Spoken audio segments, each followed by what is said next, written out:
Madam Chair and members of the committee, I thank you for this opportunity to speak with you this evening. My name is Gail McHugh. I am from Western Coventry, and I come here tonight as a mother, a school psychologist, and a member of the clergy. I also happen to be one of the Rhode Island organizers of the Women's March on Washington, Rhode Island chapter. And I'm speaking more from a personal level tonight. I believe that it's extremely important to pass the Rhode Island Reproductive Health Care Act in a timely manner. And I also strongly support S660, repealing the spousal notification for abortion. I think it's really timely and important to keep abortion safe and legal in Rhode Island, no matter what happens at the federal level. I think it's no secret to all of us that at the national level, the current administration has waged a war on women, on women's rights, and on women's health care, which is a war on families. An unplanned pregnancy affects the whole family, and it's an economic issue.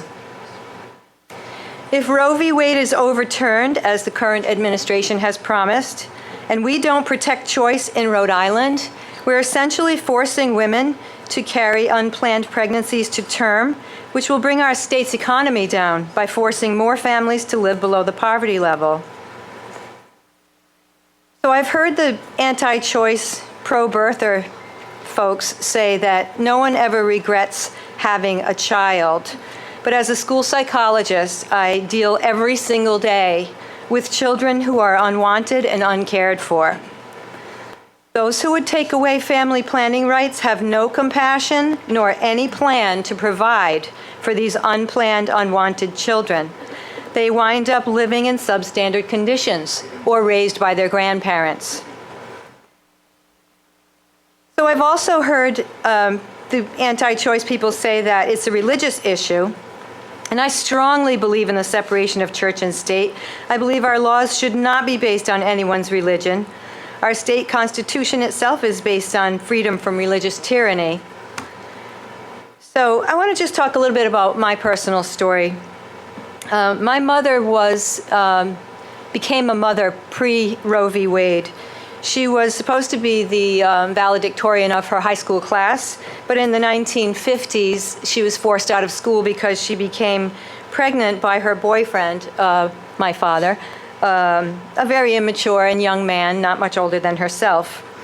So because she was Catholic and birth control was against the religion, and also abortion was against the law, my mother went on to have 8 children within a very unhappy marriage. And, you know, I wouldn't say that she would have rather aborted any of us, but my mother is 80 now, and she's definitely pro-choice. So what happened in that family was we ended up, you know, the father left, and we ended up living below the poverty level, and had to take advantage of, you know, certain things like free lunch and those kinds of things. And then when I was a teenager myself, I became pregnant. And there was no big soul-searching. It wasn't a big soul-searching moment. I didn't have much of a decision process about whether I was ready to become a mother or not. I was 15 years old, and unfortunately got involved with yet another immature and young man who wasn't any more ready than I was to become a parent. So, seeing the situation my mother was in and not wanting to burden her any further, I did not want to go to my mother about it. So my 17-year-old boyfriend drove me to another state, which put us both in danger and at risk, and I did receive an abortion. So some of the religious people love to talk about women having regrets and sorrow and PTSD after their abortions. And I'll just represent the other side of that question by saying I was very relieved that I was not going to be a mother at 15, and I've never had any regrets about it. But the regrets or the sorrows after the fact should not have anything to do with our laws.